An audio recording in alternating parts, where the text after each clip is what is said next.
You guys ready? Yes. My name is Chief Mike Laux of the Largo Police Department. I'm here to talk about a shooting that occurred a couple days ago.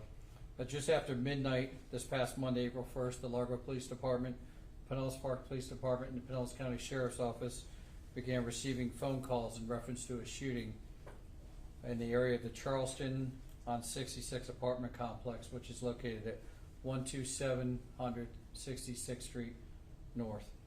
As officers arrived to the area, they located a person lying on the sidewalk just outside the apartment complex. The person had been shot at least 3 times and was transported to an area hospital. He's been identified as Carlos Medina, a male, 9/21 of 2006. Carlos passed as a result of being shot. As officers were trying to piece together what had occurred, Pinellas Park Police Department located another gunshot victim just south of the area. This person was also transported to an area hospital and is expected to recover. In the 48 hours following this incident, detectives from the Largo Police Department have pieced together what had occurred on that evening.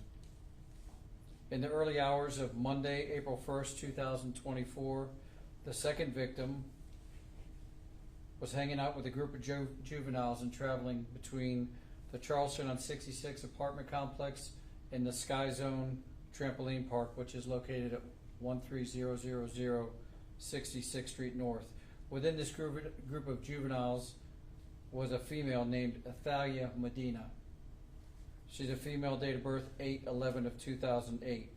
While hanging out with this group of juveniles, Thalia was in contact with her brother Carlos and another subject by the name of Jonathan Garcia. He's a male, date of birth 4/7 of 2008. Thalia was providing her brother Carlos and his friend Jonathan information about the group of juveniles, where they were moving from, in an attempt to set up a robbery.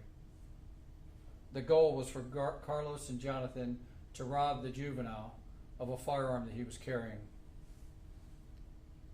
At approximately 7 minutes past midnight, Carlos and Jonathan confronted the victim and attempted to rob him of his firearm. This attempt resulted in a shootout where both Carlos and the other victim, and the robbery victim, were shot.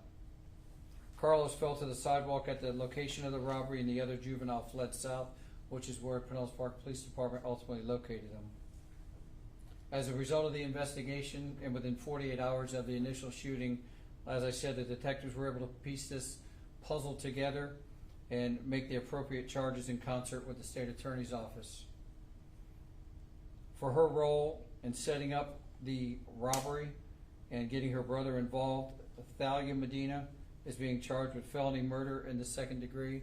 She's currently in custody at JDC. In addition, Jonathan Garcia, the one that traveled with Carlos, is in custody at JDC and being charged with felony murder in the 2nd degree for the passing of Carlos Medina and attempted felony murder for the other juvenile that was injured. Both of these subjects were carrying 9mm Glock firearms. That's 2 of the weapons that were involved in the case.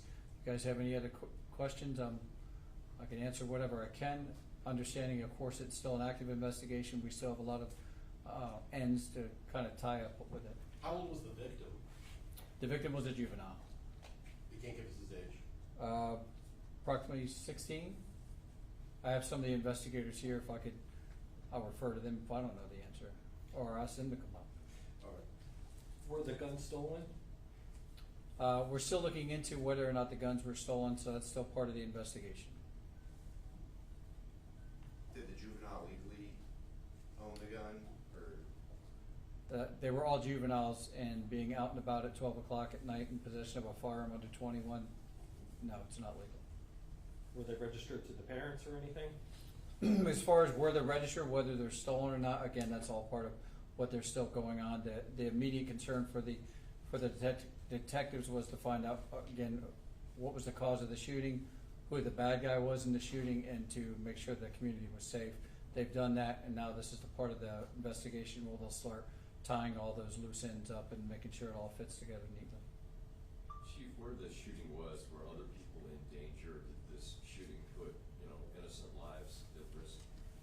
There was actually a pedestrian or a vehicle that was driving down 66th Street. One of the stray rounds hit the windshield of that car.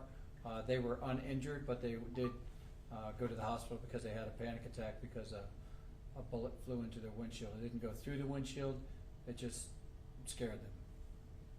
No other parties were injured.